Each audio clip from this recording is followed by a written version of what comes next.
दोस्तों आज के इस वीडियो में मैं आप सभी के लिए आपके BSc first year second semester botany का यूनिट फर्स्ट यानी कि ब्रायोफाइट से जुड़ा हुआ एक मोस्ट इम्पॉर्टेंट लॉन्ग क्वेश्चन लेकर आया हूं। और ये जो क्वेश्चन है वो कई बार एग्ज़ाम में रिपीट हुआ है, तो वीडियो को आप ध्यान से देखिएगा और पूरा देखिएगा। तो चलते हैं क्वेश्चन की ओर। तो क्वेश्चन है, define the affinities and difference between bryophytes and algae.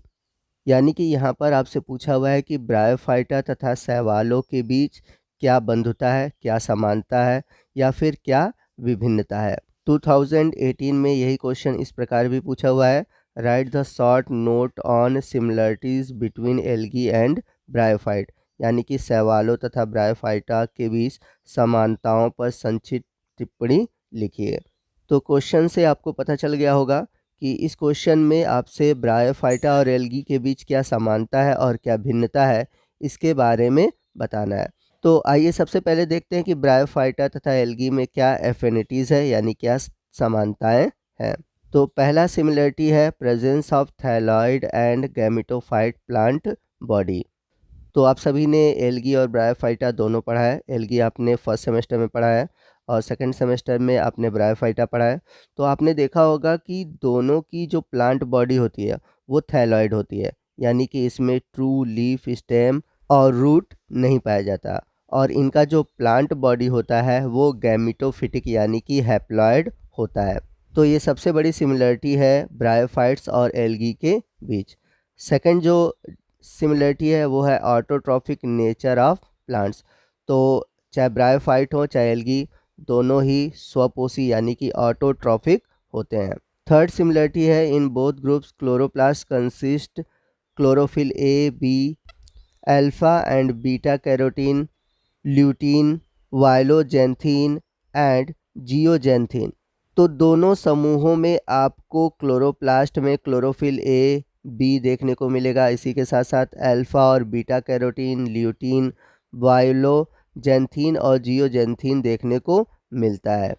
Next point है in Chlorophyceae and Anthocerotales plastid are with pyrenoids. तो जो ब्लू ग्रीन एल्गी हैं यानी कि जो क्लोरोफाइसी ग्रुप के मेंबर हैं एल्गी में, और ब्रायोफाइटा में जो एंथोसिरोटेल्स है, इन दोनों में आपको पायरेनॉइड्स देखने को मिलता है। तो पायरेनॉइड्स क्या होता है मैं आपको बता दूं, जब प्रोटीन स्टार्च से घिरा होता है तो उसे हम बोलते हैं पायरेनॉइड्स, यानी कि protein is surrounded by starch. अगला जो सिमिलरिटी है वो है starch as reserve food material. तो आपको एल्गी और ब्रायोफाइट दोनों में ही स्टार्च संचित भोज्य पदार्थ के रूप में देखने को मिलता है। चलते हैं अगले सिमिलरिटी की ओर। अगला सिमिलरिटी है अब्सेंस ऑफ वस्कुलर टिश्यू। तो आपको एल्गी ब्रायोफाइट दोनों में ही वस्कुलर टिश्यू देखने को नहीं मिलता। नेक्स्ट है cellulose as chief constitute of cell wall. तो दोनों का जो सेल वॉल है वह मुख्य रूप से सेलुलोज का बना होता है। अगला सिमिलरिटी है gametophytic phase of dominant in life cycle. तो जैसा कि मैंने बताया कि एल्गी और ब्रायोफाइटा इनका जो मेन प्लांट होता है वो गैमेटोफाइट होता है। तो ये जो गैमेटोफाइट फेज़ होता है पूरे लाइफ साइकिल में डोमिनेंट होता है, यानी कि इनके जीवन में आपको हैप्लॉइड अवस्था अधिक देखने को मिलता है। अगला सिमिलरिटी है presence of motile and flagellate antherozoid and whiplash type of flagella. तो एल्गी और ब्रायोफाइट्स दोनों में ही जो एंथेरोजोइट्स होते हैं वो मोटाइल होते हैं, यानी कि इनमें फ्लैजला पाई जाती है। और जो फ्लैजला होती है वो विप्लेस टाइप की होती है। तो विप्लेस टाइप का फ्लैजला क्या होता है मैं आपको समझा दूं। तो जैसा कि इमेज में आप देख सकते हैं, जो विप्लेस टाइप फ्लैजला होते हैं उनमें ब्रांच नहीं होते, जबकि यदि फ्लैजला में आपको ब्रांचेस दिखते हैं तो उसे हम बोलते हैं टेंसिल। तो पहला जो फ्लैजला है ए वाला वो विप्लेस है, और जो दूसरा है बी वाला वो है टेंसिल। चलते हैं अगले सिमिलरिटी की ओर। अगला सिमिलरिटी है वाटर इसेंशियल फॉर फर्टिलाइजेशन। तो एल्गी और ब्रायोफाइटा दोनों के लिए ही वाटर ज़रूरी होता है फर्टिलाइजेशन के लिए। तो भले ही ब्रायोफाइट्स के मेंबर टेरेस्ट्रियल हैबिटेट में रहते हैं, लेकिन जब भी ये फर्टिलाइजेशन करते हैं तो इनको वाटर की आवश्यकता होती है, इसलिए इन्हें बोला जाता है एम्फीबियन ऑफ प्लांट किंगडम। अगला जो सिमिलरिटी है वो है ए filamentous protonema form in juvenile state of moss resemble with algal filament in structure। तो ब्रायोफाइट्स के जीवन चक्र की जो प्रारंभिक अवस्था में प्रोटोनिमा बनता है, इसकी जो संरचना होती है वो शैवालों के तंतुओं के लगभग समान होती है। तो ये समानताएं होती हैं एल्गी और ब्रायोफाइट्स के बीच। Although bryophytes resemble with algae in many characters, yet there are several differences due to which they have been placed in separate group। तो यहाँ पर हम देख सकते हैं कि एल्गी और ब्रायोफाइट्स के बीच बहुत सारी समानताएं हैं, लेकिन फिर भी इन दोनों के बीच कई असमानताएं भी देखने को मिलती हैं, जिसके आधार पर इन्हें अलग अलग समूहों में रखा गया है।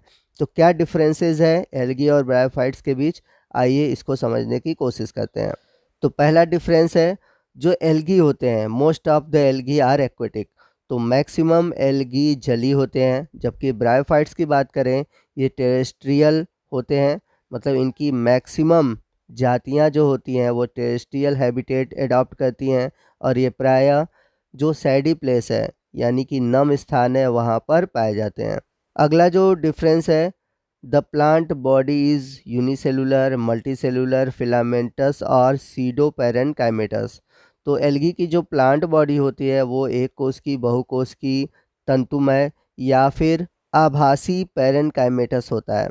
जबकि ब्रायोफाइट्स की जो प्लांट बॉडी होती है वो मल्टीसेलुलर होती है, पेरेनकाइमेटस होती है और थैलॉइड होती है। इसी के साथ साथ इसमें राइजॉइड भी डिफरेंशिएटेड रूप में दिखाई देते हैं।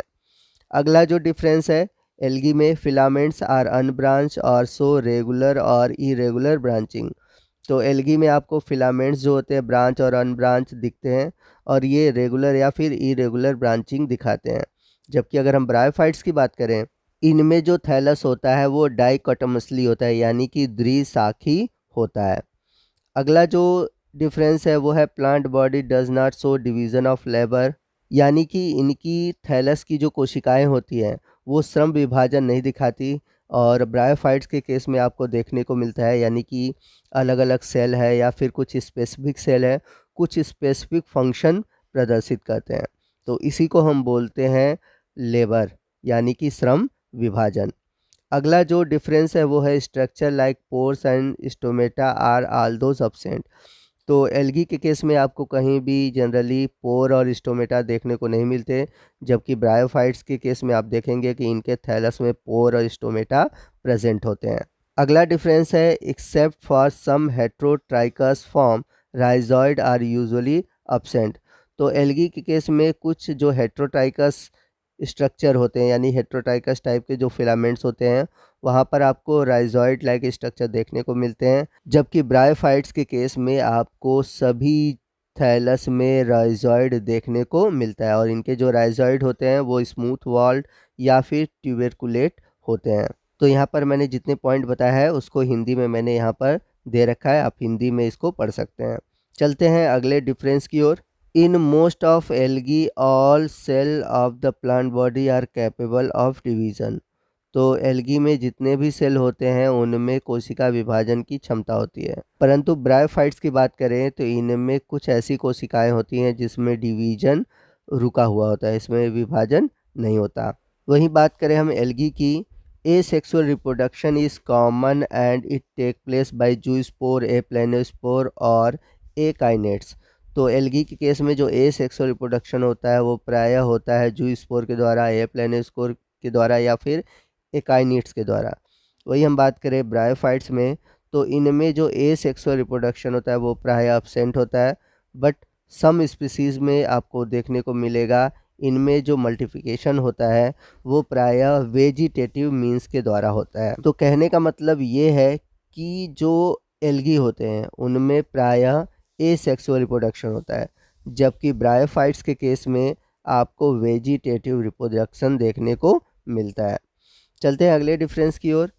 तो एल्गी में जो सेक्सुअल रिप्रोडक्शन होता है वो आइसोगैमस, एनाइसोगैमस या फिर ऊगैमस टाइप का होता है। तो वहीं हम बात करें ब्रायोफाइट्स के केस में, तो इनमें जो सेक्सुअल रिप्रोडक्शन होता है वह ऊगैमस टाइप का होता है। अगला डिफरेंस है एल्गी की बात करें, sex organs are usually unicellular and do not have any covering of sterile cell. तो एल्गी में जो सेक्स ऑर्गन्स होते हैं वो प्रायः एक कोष की होते हैं और इनमें कोई भी कवरिंग देखने को नहीं मिलती। जबकि अगर बायोफाइट्स की बात करें तो इनमें जो सेक्स ऑर्गन्स होते हैं वो मल्टी सेलुलर होते हैं और इनके ऊपर प्रोटेक्टिव कवरिंग यानी कि जैकेट्स पाए जाते हैं और ये जो जैकेट्स होते हैं वो बाज यानी कि स्टेराइल होते हैं। अगला डिफरेंस है एल्गी के केस में, female sex organs are unicellular oogonia. तो एल्गी में जो फीमेल सेक्स ऑर्गन होता है जिसे हम बोलते हैं ऊगोनिया, यह यूनिसेलुलर होता है। बट ब्रायोफाइट्स के केस में देखें, जो फीमेल सेक्स ऑर्गन्स होता है वो मल्टी सेलुलर होता है जिसे हम बोलते हैं आर्चिगोनिया। और आर्चिगोनिया के प्रेजेंस के कारण ही इन्हें हम आर्चिगोनेट्स भी कहते हैं, इसलिए ब्रायोफाइट्स को आर्चिगोनेट्स के अंतर्गत रखा गया है। अगला डिफरेंस है zygote usually undergoes a period of rest after liberation from the parents plant. Zygote does not form embryo, instead haploid spore are form. तो एल्गी में निषेचन के बाद जो जाइगोट बनते हैं वो कुछ समय के लिए रेस्टिंग स्टेज में जाते हैं। ठीक है, जब ये पेरेंट्स से निकलते हैं तो ये रेस्टिंग स्टेज में चले जाते हैं और इनका जो जाइगोट होता है ये कभी भी एम्ब्रियो का फॉर्मेशन नहीं करता। इस बात को याद रखिएगा कि एल्गी केस में जो जाइगोट है वो एम्ब्रियो का फॉर्मेशन नहीं करता, यह सीधे हैप्लॉइड स्पोर का फॉर्मेशन करता है। जबकि अगर हम ब्रायोफाइट्स की बात करें, इनमें जो जाइगोट है वो तुरंत ही फर्टिलाइजेशन के बाद बनता है और फॉर्मेशन करता है स्पोरोफाइट का, और जाइगोट जो होते हैं वो एम्ब्रियो का भी फॉर्मेशन करते हैं। तो ये इंपॉर्टेंट पॉइंट है, याद रखिएगा कि एल्गी में कहीं भी एम्ब्रियो का फॉर्मेशन जाइगोट से नहीं होता। अगला जो लास्ट डिफरेंस है एल्गी और ब्रायोफाइट्स के बीच वो है sporophytic phase, also called diploid phase, is represent mostly by diploid zygote. तो इनमें जो स्पोरोफिटिक फेज होता है जो कि डिप्लॉयड फेज होता है वो प्रायः डिप्लॉयड जाइगोट के थ्रू देखने को मिलता है। जबकि ब्रायोफाइट्स की बात करें, स्पोरोफाइट्स इज़ वेल डेवलप। इनमें जो स्पोरोफाइट्स होता है वो बहुत उच्च कोटि का वेल डेवलप होता है and depend on the gametophyte, परंतु यह गैमेटोफाइट यानी कि युग्मोद्भिद पर आश्रित होता है। तो दोस्तों ये था हमारा आज का वीडियो जो कि ब्रायोफाइट से जुड़ा हुआ एक मोस्ट इम्पॉर्टेंट क्वेश्चन था। आई होप आपको वीडियो अच्छा लगा होगा। अगर वीडियो अच्छा लगा हो तो वीडियो को लाइक और शेयर करना मत भूलिएगा। कोई भी डाउट हो आप हमसे कमेंट करके पूछ सकते हैं। दोस्तों मिलते हैं अगले वीडियो में इसी तरह के टॉपिक के साथ, तब तक के लिए जय हिंद, जय भारत।